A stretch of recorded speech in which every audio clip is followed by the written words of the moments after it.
Splendid. Thank you very much indeed. What a lovely welcome. God bless you. Now, well, hello everyone and welcome to Friday Night with Jonathan Ross. And I think finally spring is here. What about that, ladies? Don't you think so? I've seen the crocuses. There was a bird at my window. You can see the signs everywhere. The frost is slowly melting in Tess Daly's bedroom. It's beautiful. Temperatures, like Ant and Dec's hairlines, are gradually getting higher and higher. We have a look, ladies and gentlemen, and see who is in my extra fabulous green room tonight. Why don't we? My first guest is a singer, an actor, and the prince of the show tune. He is the fabulous Michael Ball. There he is. You've got to love a bit of Ball. Lovely to see you, Michael. Always smiling, always chipper. Michael is one of the most popular entertainers in the country with women of a certain age. Do you want to know how they measure his fans? By the coachload. Up to London, meal at a Beefeater, Michael Ball on the coach, then back to the home before they lock the doors. That's how he is. Great to have you here, Mr. Michael Ball, ladies and gentlemen. I love Michael. I don't care who knows it. My next guest is an actor. I think you'll know him from the erotically charged vampire thriller True Blood. He is Mr. Stephen Moyer. There he is, look at that. And he's glamouring me right there. He's smouldering. That's a leading man for you right there. Now, if you don't know about True Blood, forgive me, Stephen, I'll try and explain this to them very briefly. Stephen plays vampire Bill Compton. He's actually 174 years old, but looks a lot younger. Hang on, I seem to have introduced Michael Ball again. Is that the... Huh? Stephen Moyer, ladies and gentlemen. There's Stephen, there's Michael. OK. And yet we have more because my next guest is one of the most fabulous musical acts in the world. She's going to chat. She has an incredible voice. She is the magnificent Lady Gaga. Oh, my Lord. There she is. Wow. Well, you might have made an effort. I don't think you got the memo. It's Dress Down Friday. Did you not hear? Lady Gaga, ladies and gentlemen, there she is. Cool, she's here. OK, here's an odd story for you. The people who run Thorpe Park, you know, the theme park just outside of London, they're looking for urine. Okay? They're asking people to send in their urine. You know the Saw 3 ride? They've got this ride based on the movie, the Saw movies, and they want it to, when you're queuing up and going through it, they want it to smell really unpleasant and horrific, so they want to sort of sample people's urine, recreate the worst one, so they're literally taking the piss. Now, we've asked our guests to join in, and they've agreed, and I have some samples of all three of them here. Now, here is Michael's sample. Here's Stephen's. Yes, the joke we were going for was blood, but it actually looks like he's got some sort of urinary tract infection, doesn't it? I do apologise. And I've even got some of Gaga's here. Yes, pop. There it is. Let's have a look at this. Oh, heavens!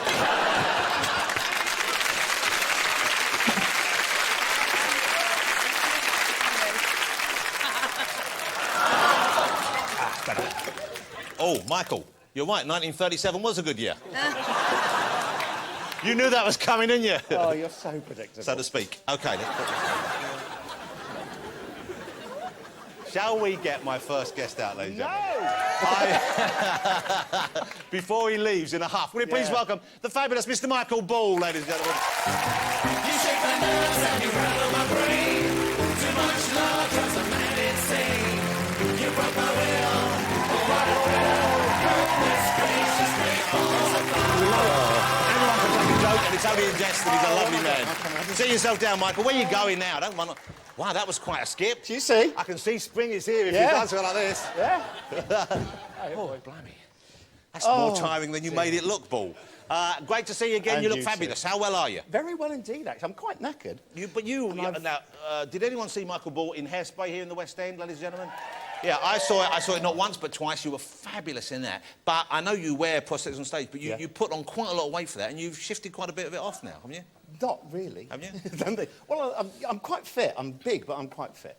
And I'm going back in to do it. I'm starting the tour. I know you are. But is it still on the West End, or is it shut down the West End? It's closing on the 28th. We open on the 29th. And this is the part you love playing, isn't it? Do you know what? I saw it 6 years ago on Broadway.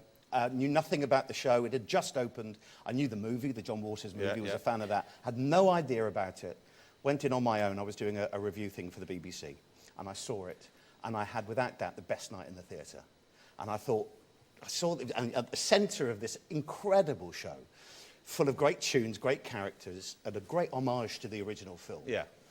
Was this character that Harvey Firestein was playing. And you saw Harvey Firestein playing her, yeah? And I interviewed him afterwards. And he was having the best time of his life. And I just thought, you know, this is the part I would kill for. I'd love to do it, but no one in Britain would think of me. Also, I guess, though, because, you know, like me, you like a donut occasionally, don't you? You like that. And so I guess you saw the part and thought, here's a part where I can bulk up for. I have a legitimate excuse I was force-fed. Yeah, what a I was literally force-fed. Like a goose being turned into foie gras. It was great. Yeah, it was a great image. Thank you for that. It was, I'd just given up smoking as well. So they didn't come over here for 5 years. I gave up smoking, put on a bit of weight. I thought, this is a perfect role. So hold on, so you spent 5 years getting chubbier for ready. it, Yeah. even though you didn't know for sure if it was heading over. This was just an excuse, Totally, wasn't yeah, it? of course not. What a great, but when it landed in your lap, you must have thought, this is it. Yeah, I've and been I using had to this fight and- for it. I went and auditioned with everyone else. But who else would they have cast if not you? I have no idea. They saw everybody. Yeah. And they didn't think of me.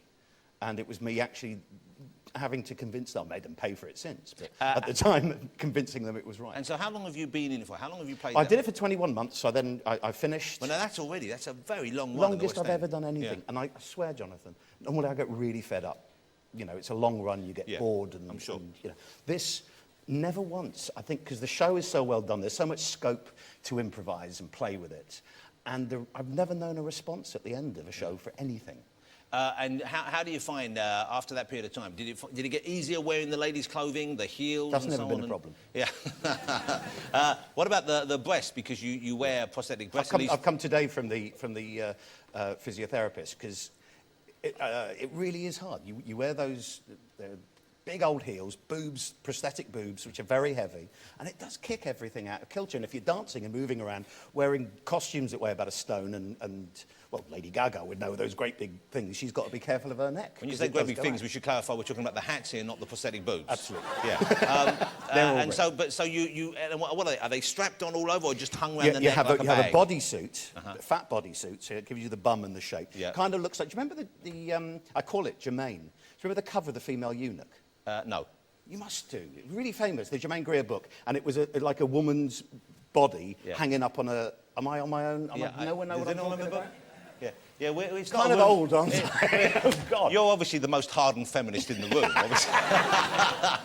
It was that. It's like So a bodysuit. it was the And then archetypal feminine shape, That's but hanging right. on And a then hook. you put in. It's got a bra on it, and then you put in the boobs. Why can't they make light boobs for you? Why do they have to be heavy boobs? I if you turn your back insisted in? on having it real, because when you run or when you dance, and when Mel Smith was playing with them, I wanted them to have the weight and... Answer quickly and honestly. Have you ever worn them not on stage? That's not quickly No, or absolutely, honestly. of course Clearly. it's not. Sadly, no. You haven't thought about it, just sneaking out and maybe... Have you gone shopping dressed as a woman? Do you know, I'd love to. I'd absolutely love What's to. stopping you, Michael? Society? I don't think they're ready for it yet, Jonathan. Have you ever worn women's clothing? Yes, loads Well, of times. this is it. Most blokes, you'll find, British blokes certainly love the idea of dressing up as a woman. They do. And there is an absolute difference in the way people treat you. Yeah. For me, when in rehearsals, nothing clicked until I turned in were the clothes, treating and you like- everyone was completely different. So even though they knew you were a man, you're saying they were treating you very differently? Absolutely. Yeah, it They wasn't come that up, they want to touch you, they want to hug you, they want to feel. Everybody wants to grab the boobs. Maybe because you're a fleshy woman as well. There's something about a fleshy really woman. motherly. Yeah, yeah, It's yeah. interesting why it's always a man that plays the part. And I asked the writers this, because we have a tradition here of cross-dressing, of panto and so on. America, they have none of it. They don't know about it. So it was very controversial when it happened. And the reason is, if it was a woman playing it, and loads of very well-known, respected actresses have asked to play the part, if it was a woman, it wouldn't be funny, it would be a bit cruel. Yeah. This way, with it being a bloke, you can laugh with, and it's not laughing at the character of Edna. But it's kind of quite a nice, gentle humour anyway. It's not a sort of horrible absolutely. thing. When I saw it in the West End, the man who plays opposite you, the man who plays your husband in it, it was Mel Smith. Yeah. And there's a big moment, and if you haven't seen your notes, but there's a big moment, it's kind of a comedy moment, but it's also quite a lovely moment, where they kiss, where you kiss him. It seemed to me like it was a genuinely quite passionate kiss, like Mel really got hold of you. How weird. What night were you in? No, with that kiss, we actually put it in. And we did two. We had two kisses. And the last matinee he ever did, Mel's last matinee, he'd always been threatening to really go for it. And he really did. Yeah. He grabbed hold of me, the tongue, and it went on and on and on and on. And you know when you go into butcher's shops and you see like an ox tongue. Oh. That was Mel. It was unbelievable. He kissed you like an ox. On and really. And you know, and he said, "Oh, we used to do this in the act with Griff." That's why Griff is so grumpy these days. Absolutely livid. It ruined him for the rest of his life. Hey, there's a rumour going around that you're doing a talk show on ITV. Well, there's a gap in the market coming up. Sadly. Yeah, I did a... That was about the most insincere Can't postscript I've ever heard. Yeah, you're so lovely. Okay. No, yeah, I did. I think it's kind of spawned from the radio show I do. Yeah. Another gap. And well, you're big enough to fill both my gaps, so that's fine. God knows I've tried.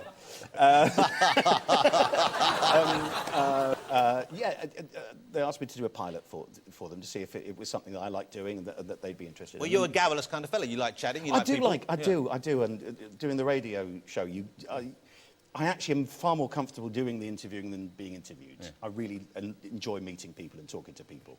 And so what sort of show will it be, though? Is it going to be like this show? It's going to be like some guests and a bit of music, or is it going to be more guest music, cosy sort of thing? Items back. I don't know. We're going to kind of plan it now. So you don't know yet, but you've done a pilot, haven't you? Did a pilot, that was a fairly traditional format of celebrity chat, some non-celebrity, interesting human story kind of chat. Are you going to be duetting with your guests? The opportunity might arise. What do you mean the opportunity might arise? Try and stop you. Can you imagine? I'd love it. I bet you will do every week, won't you? If there's a singing guest. Do you remember, I had a series in the 90s. It was in the 70s, wasn't it? He was a talented child. You're like 5 years older than me. Yeah, I don't look it. So, but you had the show and you used to do singing, didn't you? So I got to sing with James Brown and with James Brown. That's incredible. Incredible. Hold it, look at that. Now, believe it or not. Oh, dear God. That's a worry. You look like, that's how Johnny Depp looks like as the Mad Hatter at the moment. What was going on there? That was a mistake. But it looks like you've had a different face grafted on since then. You look better now, which is a good thing. Seriously? Well, there you look surprised and mental. Oh, that's Lulu.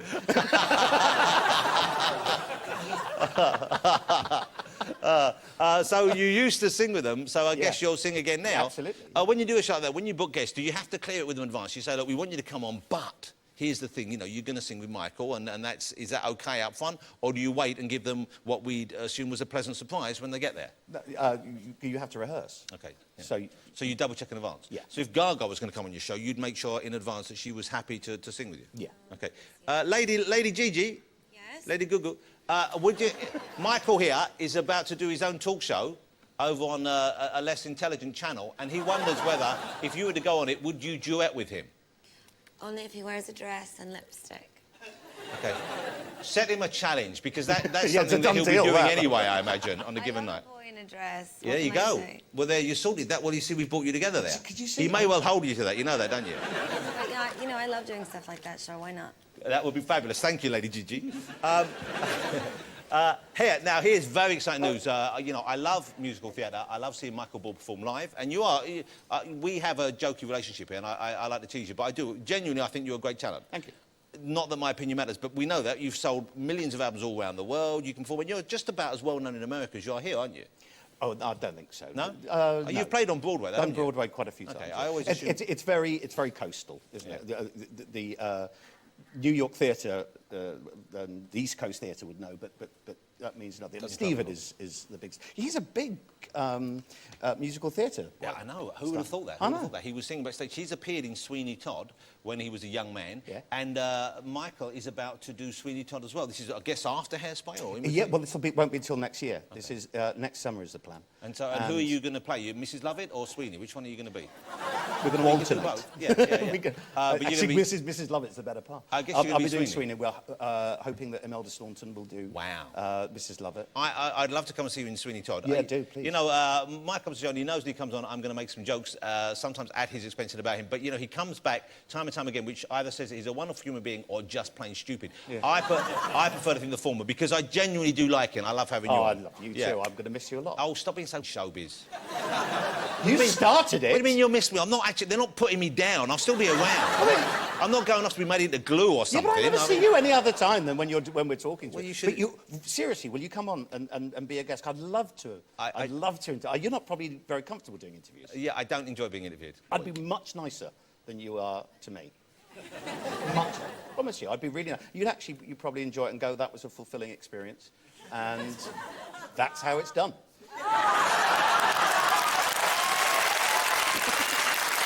You think I'd learn? I think I probably would. Ladies and gentlemen, a fabulous man, Mr. Michael Ball. That's all right. Take care. Mr. Michael Ball, ladies and gentlemen.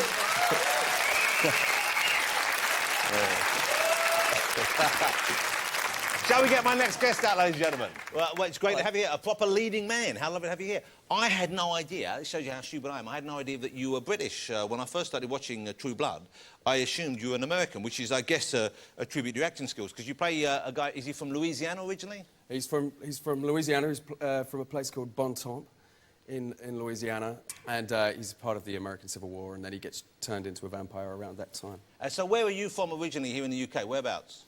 I'm from a place called Brentwood in Essex. So you're an Essex boy. That would explain the shirt open and the gold chain I can see. Hello, darling. And so, how long did it take you to perfect the Louisiana or the New Orleans accent? Because you do it well, and I guess the tendency is to overdo it when you first start. Would I be right? Yeah, I mean, when I got the part, I hadn't done the voice at all. I hadn't even said anything out loud, and I went to the audition and I sat in front of the camera, and when they said action, that was the first time I'd done it. And I vaguely had done, you know, cowboy accents when I was a kid, and used to... John Wayne, Clint Eastwood, those kind of you things. know, that kind of thing. Yeah.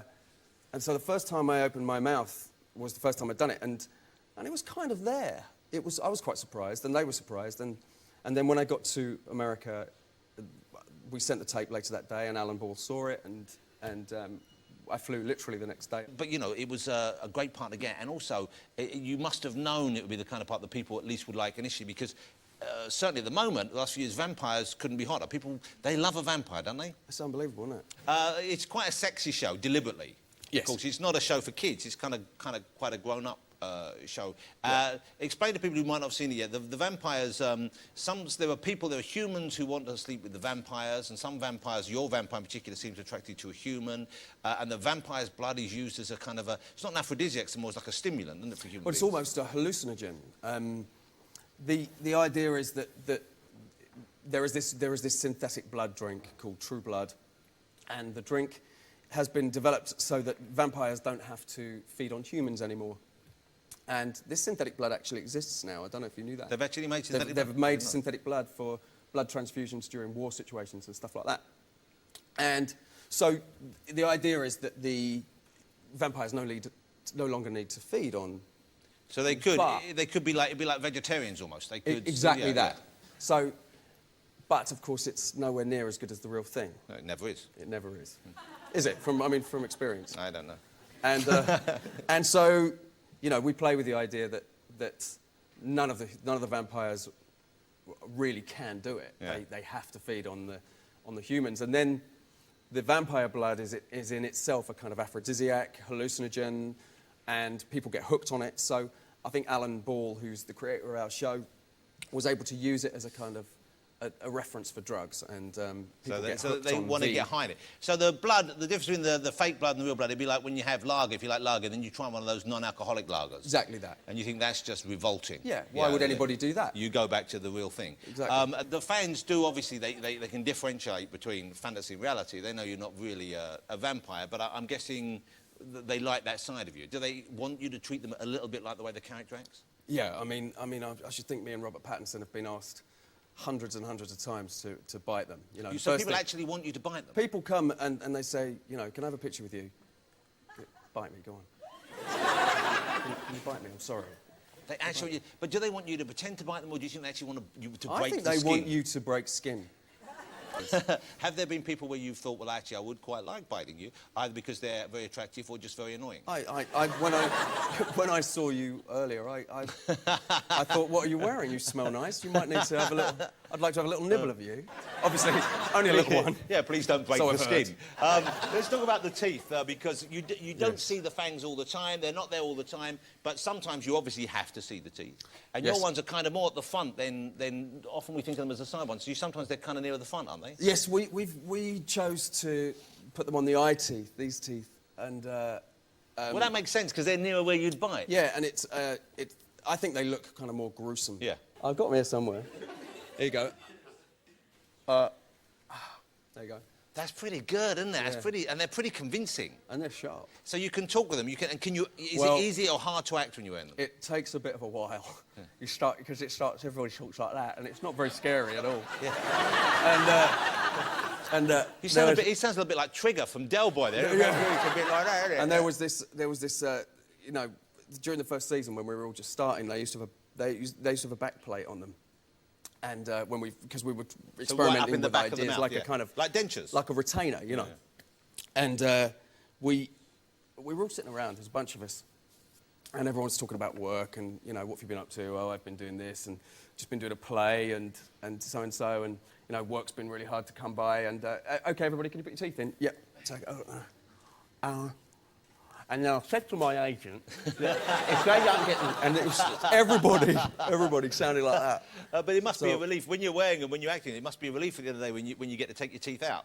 It is. Put them in a little jar. Well, I did a and you do the chin. There you go. The composite parts come together. So we've got a whole double act. Hold on, he's woken What's up he again. got? You all right? Having a lovely time. All the best to you, sweetheart. Come out here, we're all doing Bruce Forsyth. Oh, lovely. Good game. Look at the old scoreboard. Okay. Well, I love that Michael, he's up for it. Okay. Now, did you not upset, am I right in thinking you upset the Twilight fans, or you upset Robert Pattinson by saying something about his character? Because they're pretty fervent, pretty full-on, the fans of that film. I mean, they're obsessive, aren't they? What did you say about Mr. Pattinson? I said I was asked about his character, Ah, not him directly. not about Robert directly, and I said that Edward Cullen was, and I said he was the slim fast Diet Coke of vampires. No, you see, the minute you said that, you must have known you were asking for No, trouble. I literally, I'd been asked, everybody asks that question, and I was just being flippant and stupid, and it was just a joke. And of course, all these, I mean, I upset every single 14-year-old on the planet that day. And there were blogs, and there was stuff, and people were coming to me, and I was getting hate mail, and you know, it's like totally, I'm never going to watch that show. He's just like totally dissed Rob. And it's just like that stupid True Blood program. And Can I just say, I think you should play a 14-year-old girl I'd like to. in a movie because you've got them down pat. I'd like to dress up. I think you could do it. I'd get some tips from Michael. Yeah. Every time we've cut back to you, you've been eating. So bloody long, this. I want me dinner. Okay, but you're in a relationship now, aren't you? Yes. Is this what you're dating the young woman who co-stars with you, Anna Paquin? I am. A very talented young actress, of course, who was years ago. I saw when she was a... She's not 9 anymore, though. No, she was in... What was that film? She was in The Piano. Yes. Was she 9 when she made that? Yeah. Wow, she was just... I mean, what an incredible performance. Unbelievable, yeah. But presumably, did you know each other before? Did you meet on set? No, we met at the very first audition. I flew over, and I'd just been doing this thing in Australia, and I was tan, and I'd got blonde hair. Oh, gorgeous. Because I was, thank you. And I'd been playing this beach bum, and Anna had just come, you know, she's got ravened black hair. So I met her, and I thought, I'd read a little bit about the script, and I knew that this girl was tanned and blonde, and I knew that my character was sallow and dead with and black hair, yeah. dark hair. And so it was. I looked at us and I thought, we're not going to be. This is wrong. We're not going to. But we had a great audition and we improvised and we worked with Alan and it was a fantastic day. So, presumably, because there are some quite steamy scenes between the two of you, and I guess, you know, people who worked it, they must have got used to seeing you guys getting it on. Does that how it happens? Or you get intimate like that and then it just spills over in your private life, or...? What's interesting is that, you know, we met each other and we worked together in front of the crew, and for the last 2.5 years, we've been working together, and the crew is still the same crew that we've had since the beginning, and the makeup and the hair, and everybody's the same, and so they've kind of seen our relationship grow, and they've seen us fumble at the beginning of the relationship, you know, kind of, and now this... When you were getting to first base, then to second base? Yeah, and now we're old hands, and, you know, I did say the other day that, you know, when I get home and we're in bed and we're in our own bedroom, I kind of miss the crew a little bit. You're getting married, is that right? Is that confirmed? We are engaged, and at some point we will be getting married. How nice, isn't that lovely, ladies and gentlemen? And you know, people who watch the show, we like nothing better. I love it when people on a TV show, when they get together with the character they're with there, it's a lovely thing. Have you committed to a date? No. But you're definitely going to do it? Yeah. OK, I'm just checking. Because sometimes people get engaged and they just get engaged because they don't know how to say no to each other. Like if they were making a TV series, you know, it'd be awkward. Yes, well, it could be awkward, potentially, but So you're not getting married?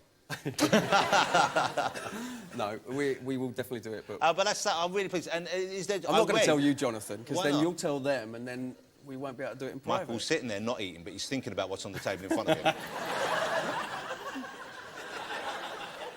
You've got peanuts written all over your face. Well, I have. And they're salt and vinegar peanuts, and I've never eaten salt and vinegar peanuts before. They're bloody marvellous. That was a full bowl 2 minutes ago. Yeah. He's been feeding them to Gaga. And where's Gaga gone? Gauze in through the grill. She went off. She was ate Gaga. She had to leave. It's been that bloody long. I ate that hungry. Gaga. He's eating Gaga.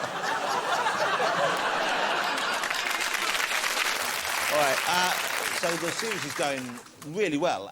It's showing over here. The new series is on Friday nights on the FX channel over here. Yep, 10 o'clock. And I can't wait to see the rest of the series. Ladies and gentlemen, Mr. Stephen Moyer. Thank you very much. Thank you. Thank you very much. Thank you. Mr. Stephen Moyer. OK. Shall we get my final guest out, ladies and gentlemen? Gaga, mistress of the Quick James. Wow, mind that step. That was fantastic. I love to see you again. It's Lady Gaga, doesn't she look spectacular? Wow. You've got to love Gaga.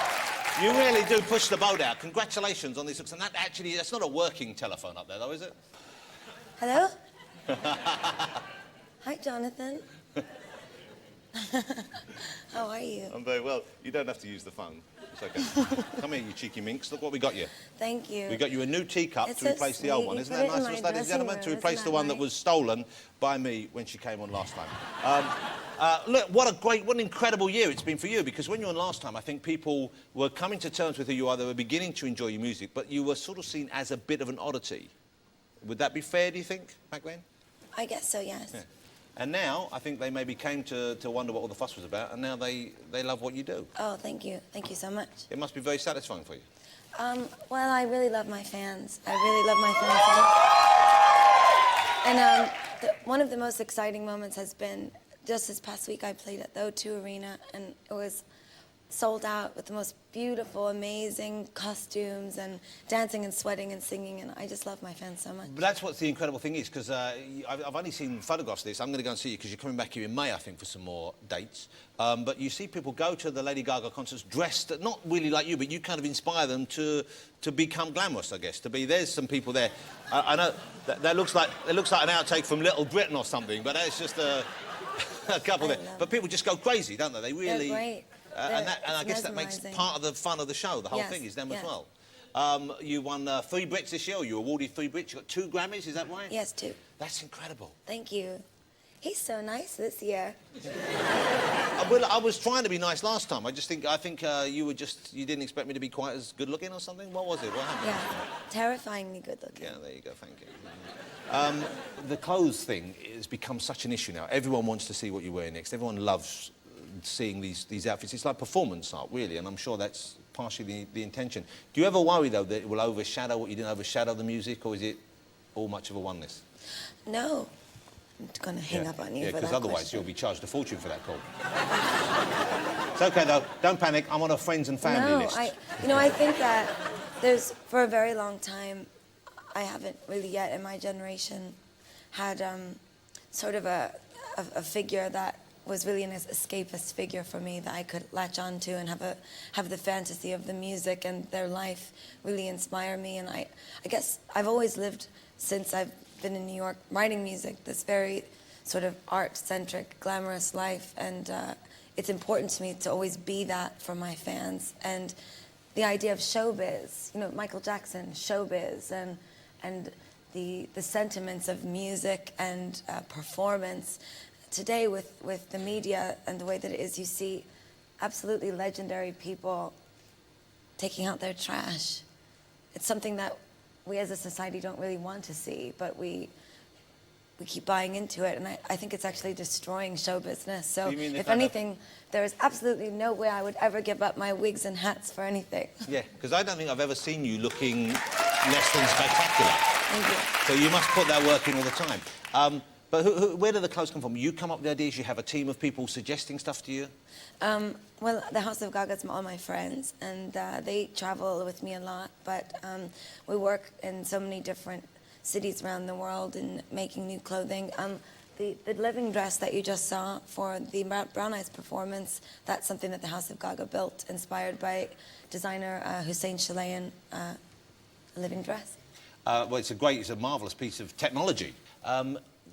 The clothes themselves, where do you keep them? You can't keep them at home. Presumably you have a whole separate area for the outfits, because you don't want to throw them away. You don't want to get rid of them because they're I keep everything on the road. Okay. I don't have a house right now. You don't have a house? No, because I'm always on the road, and I put all my money into my show. Is there anything that you get offered, or do people come up with an idea? I'm thinking this is perhaps a silly question, but have you ever been given something and you said, no, that's too daft, I wouldn't wear that? I can't imagine that's the case, but have you... Sometimes people do make things for me that, I guess I don't dress for the sake of something being over dramatic or over exuberant. I really have very specific things that I like. So sometimes people do make things for me that are quite crazy, and I don't think it looks like fashion, so I don't wear it. But the hat, once I got over the initial shock, now I'm looking at the telephone hat and thinking it looks really cute. Thank you. It's a really nice look. And the lobster thing, it's even. Philip Tracy. He made that one too. Yeah, if someone had said to me she's going to come out with a lobster and peeping out in between the front prongs or whatever they are, you would think, well, that's going to look daft. And it does look kind of odd, but it can't, you work it. Philip Tracy is wonderful. He made this for me today. OK, well, that's incredible. And that's quite... Do you go to him with a specific order? Do you phone someone? Well, obviously, do you call them and say, I want a hat like this? I asked him to make me this hat because I wanted to talk to you through the whole interview through the phone, and just in case you weren't nice to me, I was going to hang up on you. I see. Well, you're hanging up now. Does that mean I've not been nice, or that's just to explain? OK. Actually, you've been very nice. I can't do it. Good. Well, I'm pleased to hear that. My tea? Have your tea. Have some tea. It's not. There's nothing in it though. It's just chamomile. Don't worry.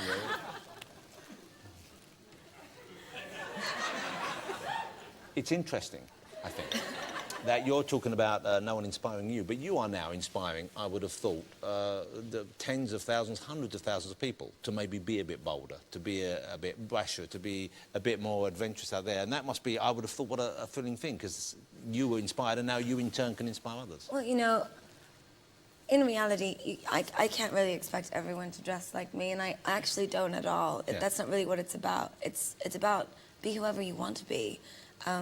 It's not about emulating me as a musician or as someone who wears fashion. It's in the show. I look out into the audience, and at the end of the night, I say, if the show is successful, they don't leave connected to me. They leave connected to each other.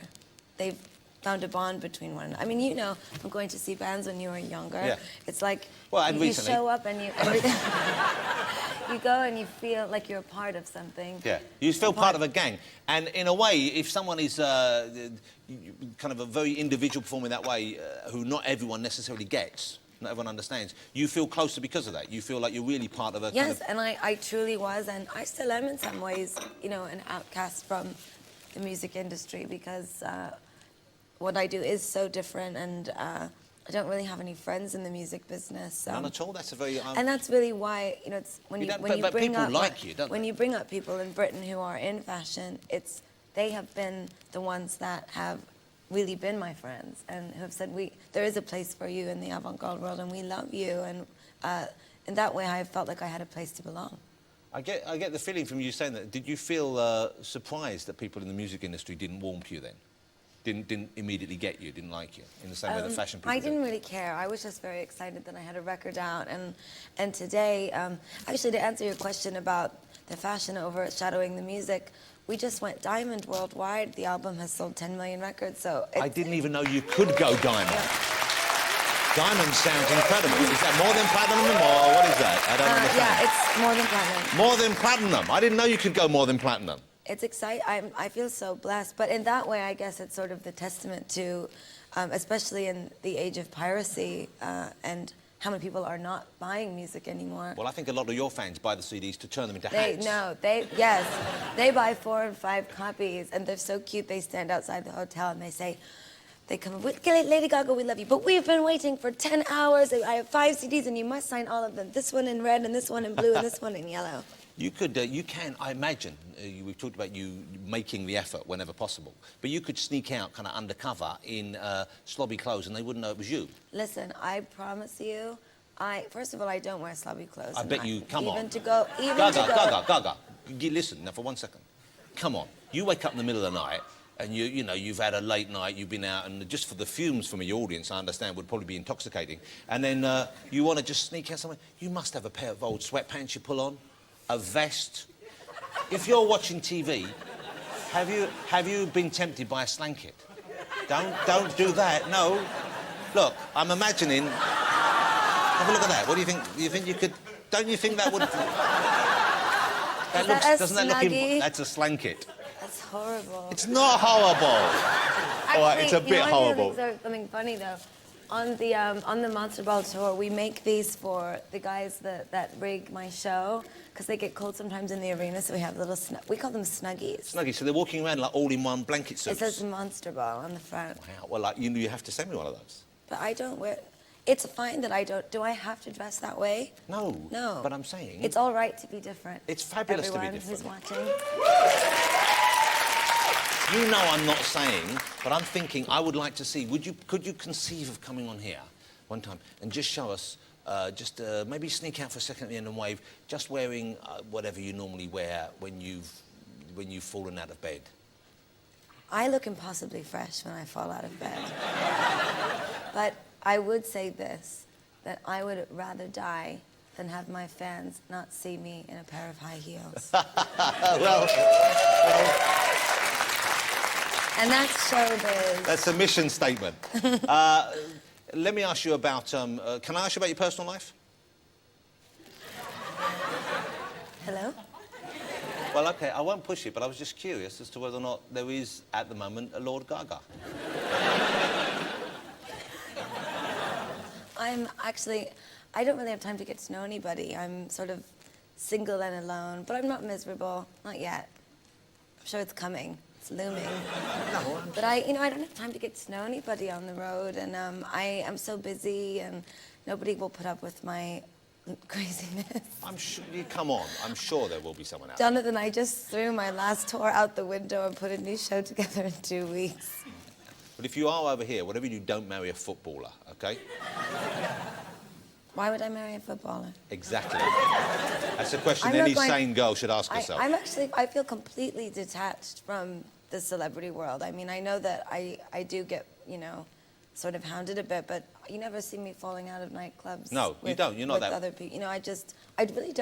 I really don't know anybody. I don't have any friends. You don't have any friends? Well, maybe we should I hook you have up with my some. friends. My friends are amazing. They're all backstage Hold on. getting... Michael's perked up there. Michael, don't get ahead of yourself. Who's over there? Let's have a look. Those are my friends. Oh, those are my friends. I love them so much. One in particular wants to show you just how big a friend he is there. That was like a friend dance so he did great. there. No, they're actually all on tour with Gaga, me. do people try and engage with you as a friend? I mean, do you have people come up to you Or do you just, I guess you're not seen out and about in normal places. People can't meet you.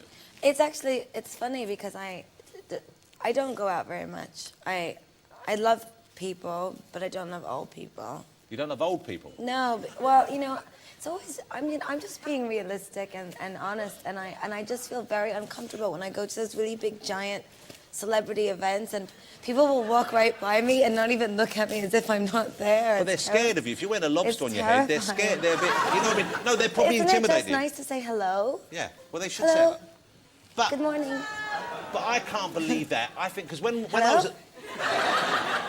was at the Brits, everyone was excited you were there, and everyone wanted to talk to you.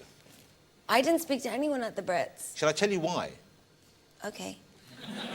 Because, and obviously you need security around you, but I was hanging out the back and we were waiting to drive home, and I saw you getting out your car, and obviously you had this big, huge meringue of hair on your head, which looked incredible, and you had a great effort, but you were kind of had a lot of people around you to get you into the car and get you there, and it kind of looked like, it was a bit like, I imagine how it must have been to try and talk to an American president. You know what I mean? There was a lot of hustle and bustle and security around you, and I guess you have to have that because you're a very big character. Actually, it was probably just because my hat was very big and I couldn't get into the car alone. Anyone particularly you've got your eye on that you'd love to work with? Actually, right now, I just did a telephone video with Beyonce, which is coming out this week. Wow. And, you know, I don't really want to do a duet with anyone right now. No, I'm happy with what... I think it's important for, especially in the pop world, when there's so many duets and features all the time, I think it's important for the sort of legacy of your music to stand on your own 2 feet as much as possible. So I probably won't do anything for a while, actually. Well, you don't need... I just wonder whether... I mean, David Bowie, would you like to work with him? Yeah. That was the one I wasn't going to say, but there you go. Why were you not going to say that? Because it's very private, and it's for very you know, it's private. He's, you know, for me it's like. Have you spoken to him? Have you met him? No, I don't want to talk about it. Okay. It's very sacred to me. I don't like to talk about artists that I've met. I do have a few very lovely relationships with artists that are much older than I am that I don't talk about, and I don't talk about it because it's meaningful to me, and I think that to talk about it is to exploit it, and it's meaningful to me to speak to people that you've admired your entire life, and for them to guide you and give you advice. That's sacred to me. I just couldn't hanging up on you again. You took a long time to do it, though. Actually, that was a long. Now, before you go to perform, one final thing I want to ask: when you did the Royal Variety performance here, which was a great performance, and it seemed to me that the Queen genuinely enjoyed what you did. What did she say to you afterwards? Because there's a picture of you two together, and you can see she's loving the look, she's loving the whole thing, and that is a fantastic, once again, a great outfit for you. And she's someone who knows her way around a hat. We know that, you know. So she must have felt there was a bond, I guess. She was very nice. She said to me, I haven't told anyone yet. I didn't even tell my dad, so he's going to be mad. But he, so I leaned down, I bowed to her, and then she said, "That is a very big piano that you have." So I started laughing, and I said, "Yes, it was." I was so nervous. It's the Queen. It's the Queen. I mean, there is no greater lady than the Queen. There is no great lady than the Queen. And let's face it, if she wanted a big piano as yours, she could have had one. So she was could have impressed just by the taken it. song. I'll take it. She could have taken it with her. I want your piano, Gaga. Yes. But will you join me in saying thank you to her for coming back on the show and for being not just a brilliant tenor, but also for talking to us in a way which I think was very open, and it was lovely to see you a bit more relaxed than last time. I'm relaxed. Thank you.